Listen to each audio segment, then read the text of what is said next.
Through the last couple of videos I have done on this matter, it has become abundantly clear, and I've said this as much, but Xbox has a perception problem. Their image is going down the drain as they're dealing with an unprecedented disaster in which there isn't an easy fix coming. They spent $70 billion on Activision Blizzard and then a couple more billion on a bunch of other studios, while at the same time barely being able to manage the 13 or so studios that they've had for the last decade or so. Xbox is in a bind, and there is a lot of chaos to come. As articles have indicated, more cuts are coming, probably more studios being shut down, as the company is quite clearly just focusing on what makes the most money. World of Warcraft, Call of Duty, Candy Crush, that is the Xbox future, unfortunately. That has become abundantly clear. And earlier this year, we saw that Blizzard was thinking about exploring a survival game, and well, that got shut down, along with about 2,000 jobs, in which many Xbox fans wrote off this as, well, it was going to happen anyway. And then we also did see a bunch of other excuses coming from Xbox executives, again, typical damage control, and that's really been the case the last couple of years. Xbox has not printed the results, but they have given promises to the community and developers to empower them, and you know, the good stuff is on the way, but the problem is the good stuff has never actually been delivered. And we have other things like this, which is just even more baffling. Sarah Bond, she is the president at Xbox. She's in charge of strategic business decisions, and this was about 2 months ago, in which she was congratulating Tango Gameworks on 14 years. Here's to many more, and that is just a huge old yikes. And even just about, I think this was, a couple of days ago, weeks ago, Hi-Fi Rush creator praised good situation in our studio and freedom of risk-taking a month before closure. You don't want to feel like you have to make something specific just to survive, which is, it's absolutely insane, because Xbox's Phil Spencer has pretty much said the same thing, but it's been quite simply exposed with the recent events that have transpired, and it looks like a lot more of what has happened right now is going to continue to happen in at least the near future. But hey, if there is any positive news that I can bring into this video, it's that Bethesda is finally fixing Fallout 4. We'll see. I say that, you know how Fallout 4, you know how these Bethesda experiences are, but yeah, Bethesda put out a tweet just the other day saying, on Monday, May 13th, we will be updating Fallout 4 on all platforms. This update will include new options for graphics and performance settings, as well as further fixes and improvements. Thank you for continued feedback and support. And as people pointed out, there's a lot of bugs. And I think a lot of people don't understand after the big next-gen update, it was a disaster. And this was always going to be kind of an issue because they're updating an 8-year-old game. Mods have been made, and a lot of the mod creators moved on. And a lot of modders extremely upset. And then also the fact that the next-gen update had a lot of problems. Not a good look. But the timing also, I'm sure Xbox Bethesda knew they had to have something out with the Fallout TV show, so they did this. Unfortunately, it looked like they needed to put a little bit more resources into this. There have been numerous articles talking about how buggy and broken it has been. PC Gamer had their own specific article going over things that they noticed on PC, in which there's just not much for PC gamers at all, like in terms of actual upgrades. And then on Reddit and all over different places, we have people sharing the glitchy state of Fallout 4 that has been, but it's always been glitchy, to be fair, and there have been improvements. Like if you play on Xbox, you very much will notice it in downtown Boston. It's not as laggy, more FPSs, which is great news. It's just, unfortunately, there still are, I guess you could call this a hilarious bug, in which an exclamation mark thrower in the new update throwing the new weapons, because it's Bethesda, people, unfortunately. And then a couple of more instances in which people upset that there isn't more drastic improvements that have been made. And then this is an example of the issue with all of the mods that are now broken, in which people's campsites, things that they've worked on years ago, now just missing assets and stuff, until hopefully the mod creators can update this stuff. And it looks like they'll have to update it again based on maybe this new patch that is coming. And this is also a bug I experienced with new content, but it's Bethesda. I mean, we're kind of used to this stuff, but at the very least, if there is an upside to any of this, there's a fix coming. And We'll see what happens. Now, back to what's going on with Xbox and everything and all of the chaos. It again is just worth mentioning that there's just been so much stuff that has aged poorly. It really is unprecedented with the amount of stuff, but we can start with this. This is when they were talking about the Redfall disaster last year, in which everybody lost hope in the Xbox brand, and here we are again doing it. But one thing I won't do is push against creative aspirations of our teams. Then a lot of people will say, hey, you've got teams know how to do one kind of game, just force them to go do the one kind of game that they have a proven track record for. And I'm just not a believer in that. Maybe that means I'll under-deliver for some of our fans out there, but when a team like Rare wants to do Sea of Thieves, when a team like Obsidian wants to do Grounded, when Tango wants to go do Hi-Fi, when everybody probably thought they were doing Evil Within 3, I want to give the teams the creative platform to go and push their ability, push their aspirations. And yeah, that aged like piss. Like a lot of the remarks and things that Phil Spencer and his leadership team have said the last couple of years. Xbox has gone out of their way to make themselves out to be the good guys of the gaming industry, villainizing at times other publishers or other console makers. While at the same time, I mean, they still are under $1 trillion company, and they also just, you know, they use their hand, they use their wealth to spend $100 billion on various studios, and now they're starting to shut down the ones that aren't producing, even though we have remarks from Phil Spencer pretty much saying that they wouldn't do stuff like that. It's just a bad look all around. And then we also have, I mean, this is a great example. This was 2 years ago from a documentary about Lionhead. I talked about this last video, but here's the clip. 2006. Shut it down in 2016. A couple years later, we reflected back on that experience. What did we learn? How do we not repeat our same mistakes? You acquire a studio for what they're great at now, and your job is to help them accelerate how they do what they do, not them accelerate what you do. And that certainly aged like piss as well. Now, it is worth mentioning that we did get a response coming from Sarah Bond, the president at Xbox. She's kind of in charge of a lot of the strategic business stuff. I mentioned that earlier on. And it's as bad as you thought it would be. And this face kind of just tells you what you need to know. She did not want to be there, did not want to do this interview, but it was already scheduled, and yeah. I think one of the things that was most upsetting both to Xbox gamers and to employees is that, you know, one of the shuttered studios in particular just created a hit game, did really well on Game Pass in terms of engagement, and won a ton of awards. Shouldn't succeeding in that way ensure the future of a studio? You know, one of the things You can just tell with that gasp she did not want to hear that. But what you're going to see for the next minute or so is an executive do a lot of nothing. She says nothing. really love about the games industry is it's a creative art form. And it means that the situation and what success is for each game and studio is also really unique. Like there's no one size fits all to it for us. And so we look at each studio, each game team, and we look at a whole variety of factors. Sarah, there isn't many success stories within the Xbox brand the last number of years. The one success story, at least with last year, was Hi-Fi Rush. Very small experience, and you came out, your own marketing vice president, and I believe they even came out saying, yeah, we were extremely happy with this game. It did extremely well, and then, 12 months later, they're shut down. That's not a good look. And there is no excuse that's going to be making up for that. And that's why it's very surprising that what she's saying here, it's a whole lot of nothing. When we're faced with sort of making decisions and trade-offs like that. But it all comes back to our long-term commitment to the games we create, the devices we build, the services, and ensuring that we're setting ourselves up to be able to deliver on those promises. Unfortunately, this is the extent of the answer that we're going to get from them, because there is no excuse for what's happened. And then we have the Matt Booty remarks the other day. If you don't remember, he pretty much just said, we still want smaller experiences like Hi-Fi Rush, while shutting down the studio that was successful at that.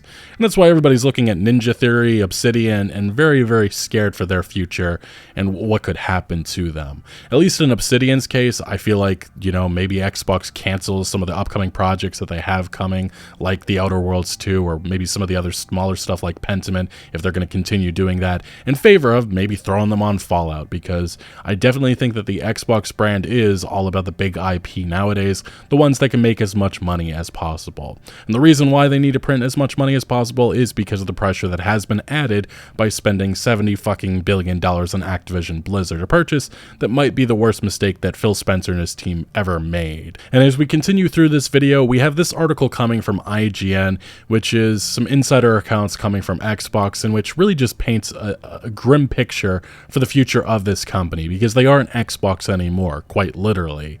This is coming, I believe, from, who's the reporter, Ryan McCaffrey. He spoke to a couple of employees, and they had two former longtime Xbox employees separately, and both lamented the current state of the business. One told me prior to the week's awful studio closures, I had lengthy conversations with a bunch of Xbox founders, and we all came to the same conclusion: it's no longer Xbox, but Microsoft Gaming. Ouch. And that's disappointing, and it quite clearly shows how corporate Xbox has now become. Now, as we continue, we have many more reactions to the news that has happened. A lot of them just not very surprising, but who it's coming from is also, it's eye-opening at the very least, because I don't think that this is just an Xbox problem. We have seen 20,000 jobs lost within the last year or two in this industry. We are in a gaming crisis, quite simply. And Arkane Leon Boss leads widespread condemnation of Bethesda closures. We talked about that reaction in a separate video. Arkane Leon's studio and co-creative director described the decision as absolutely terrible in an irate thread on X, formerly Twitter. And we saw some people saying, I hope he doesn't lose his job or get reprimanded for it. But there's just so much rage within companies like Bethesda right now, because they know more is probably coming. More jobs are going to be lost. And also they look at, Arkane Austin, they had a big failure with Redfall. It was probably a mistake to continue development on that game, but Xbox wanted to see it through. They mentioned the Phil Spencer interview. He said that they wanted it to be like Grounded or Sea of Thieves, which didn't start out that well. I don't think that it was really comparable to those games, but at the very least, that was their vision. In hindsight, what should have happened is that Redfall's development should have been ceased immediately, move on from that mess, get started on Dishonored 3, which they were already exploring, maybe Prey 2, but that didn't happen. Ultimately, failure happened here. We all get that. But I definitely feel like there was a comeback story. There are various studios that are massive behemoths nowadays, extremely successful, like Larian, who had massive failure in the past, but they learned from it, they got better, and that could have been Arkane Austin's future. As we continue, more reactions here. This one coming from the Redfall co-director, Harvey Smith, also shared his feelings. I just want to say that I love all the people at Arkane Austin so much. Great times, hard times. We went through so much together. Of course, today's news is terrible for all of us. Your talent will lift you up, and I will do anything I can to help. What a good partner Microsoft has been, said another developer who previously worked at Arkane. Gutted for all the lovely people in these studios. F this. Why do I still do this? Questioned exasperated Mikey Dowling, a senior director of communications at a franchise at Obsidian. And yeah, those Obsidian developers, they definitely have to be sweating right now. Angry, frustrated, shocked, furious, speechless, dumbfounded, perplexed, said Bethesda regional director Alistair Hatch. I have so much love for the studios affected. The people that made those teams were incredible, hardworking, dedicated, and talented. This is horrible. And even if you look at the failure of Redfall, there's an argument to be made that they could have really recaptured themselves with what they are known for, the immersive sim. Reports we talked about this the other day, it looks like they were looking into a Dishonored 3, and that could have really recaptured and helped the studio, but they were forced on Redfall, a game that was doomed to fail from the get-go, and unfortunately, that is what took down the studio. Remedy's Vitek Starzovic, I probably said that wrong, described the news as depressing, heartbreaking, and rage-inducing. Moon Studios' Thomas Mahler, who previously worked with them, currently busy with No Rest for the Wicked, shared the news to note why he wouldn't allow the studio to be acquired by a big publisher. I lived through the 90s and saw what happened when smaller studios got acquired by EA. Adam Boyes, co-CEO of Iron Galaxy Studios, shared a post noting Microsoft's recent 17% increase in revenue, which led to $22 billion in profit. And I think people need to understand there is a difference. I think a lot of Microsoft's profits isn't coming from its gaming division. It's like stuff like AI and the hopes with that in the future. The gaming division, spending $70 billion on a purchase, and so far, the profits aren't starting to go up, and Game Pass isn't exploding as probably was envisioned from the get-go. With the purchase of Activision Blizzard, that pressure is being put on the smaller studios, the non-Call of Duty, the non-Fallout developers.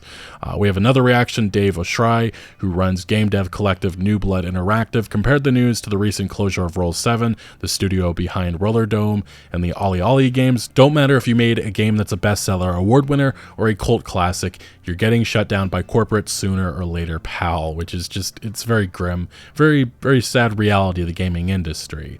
We did have some more reactions, this coming from the creative director at Tango Gameworks, saying, "So this is how it ends. Unfortunately, I don't quite have the words, but at least thank you to everyone who supported us." He continued on, just laughing at the fact that Matt Booty said that they want smaller games in the future after shutting down the studio that did that the most successfully.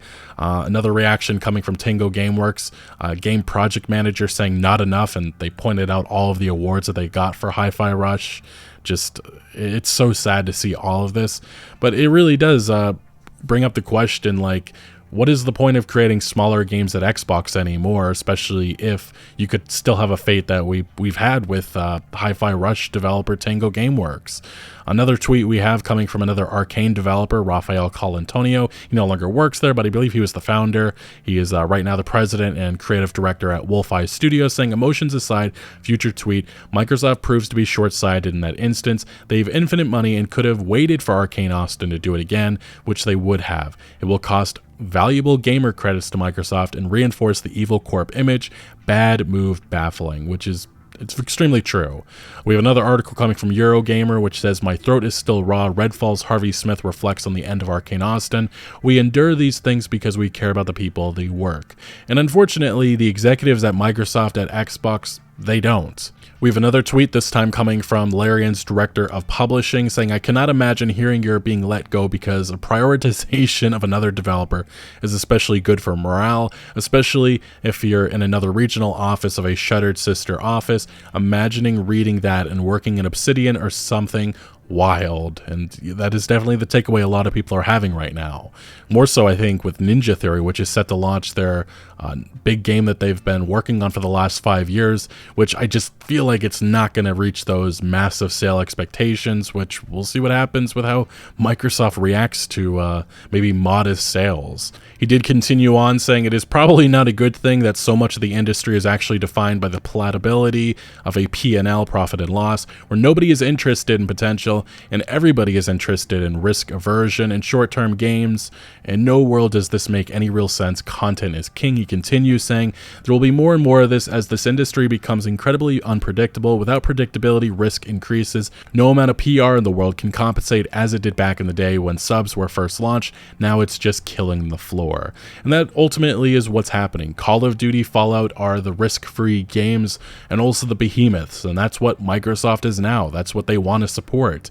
And maybe this is something that Satya Nadella is responsible for. Maybe this isn't a Phil Spencer decision, but this is a trillion-dollar company that's looking at the Xbox decision, wondering, hey, why isn't that making this amount of money? Game Pass is supposed to be blowing up, and it's not. And because it's not, they're looking to cut. And the cuts, unfortunately, are coming with the studios that aren't working on the big franchises, the money makers.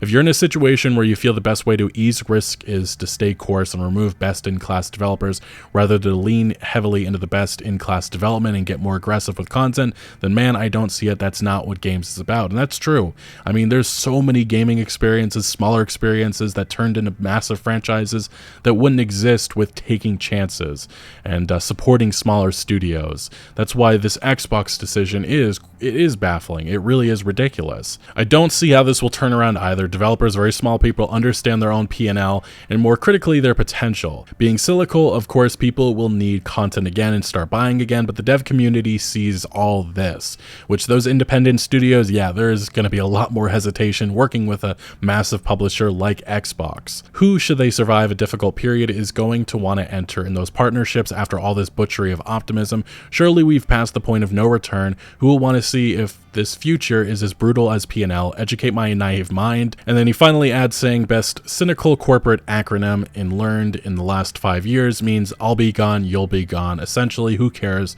Won't be our problem later. And at least with Larian Baldur's Gate, the Baldur's Gate developer, it is worth mentioning they are a private studio. They don't have to worry about a corporate overlord like this, and also they're cutting ties with the Baldur's Gate franchise because they now realize they're standing in the gaming industry. They made a ton of money off for Baldur's Gate 3, their reputation is through the roof, and they can go work on whatever they want, and they're probably going to be able to get as much funding from any partner that they team up with if they need to. We did see some more industry reactions.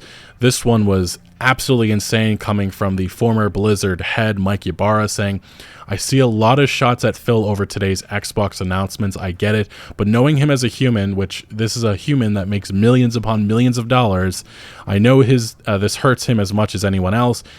This is his decision. This comes from him. Obviously, the blame can be thrown at Satya Nadella as well, but this is on him just as much. I can't speak for all of the leadership team, but I know him, and I do know that he is like what he's likely going through. I'm not trying to defend the decisions. Definitely seems a little bit like it. I think we all get over ourselves into situations that are tough and unexpected. Certainly I have. It's part of the job, as is the accountability for the outcomes, which we have not seen at all from the Xbox leadership team. But he's a good human, and he cares deeply for the creative process. You know, there's thousands of developers that they're also human, and they also care about gaming, the creative process, and many of them are out of jobs and not knowing how they're going to feed their families. That's my first-hand experience in working closely with him for 8+ years. I 100% understand the anger and confusion, and I feel deeply sorry for these teams impacted. Blah, blah, blah, blah, blah, blah, blah. I didn't agree with every decision he made at Xbox. Xbox could have a very bright future, which I don't understand a tweet like this, why it was needed. I think right now there's a lot of compassion and hurt being felt for the developers that are actually impacted. Phil Spencer's going to be fine. If he ends up leaving Xbox, gets fired or whatever, he's still going to have millions of dollars in his pocket. He'll probably fail upwards. I mean, that's what happens with a lot of these executives, but I just don't see the point of a tweet like this. And yeah, it was met to a lot of uproar. We had responses like this, an individual bringing up what happened last year with him when he was the head of Blizzard, saying, yeah, he stunned developers with demoralizing, bonus slashing, and return to work meeting.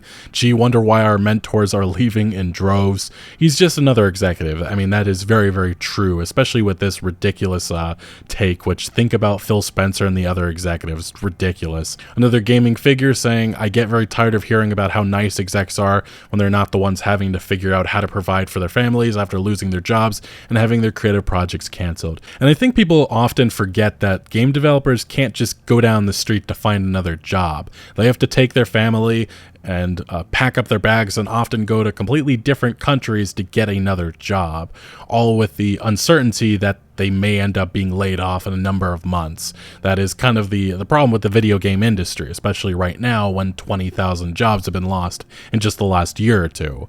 More reactions, again, another tweet coming from the Larian director of publishing saying leadership have tough jobs and they're compensated accordingly, but it's not leadership that needs your empathy right now. It's the developers whose sparks are being constantly diminished by the inability of leadership to protect them from a brutal hidden conflict.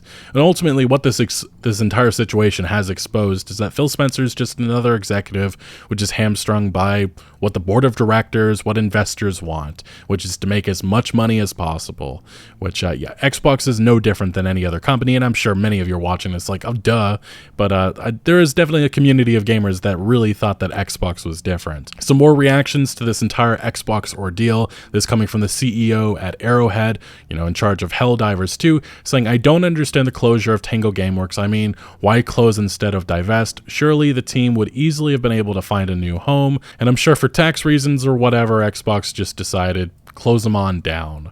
I'm sure they weren't even given a choice. Jeff Gardner used to work at Bethesda Game Studios. He was one of the lead developers, I believe, on like games like Fallout 76.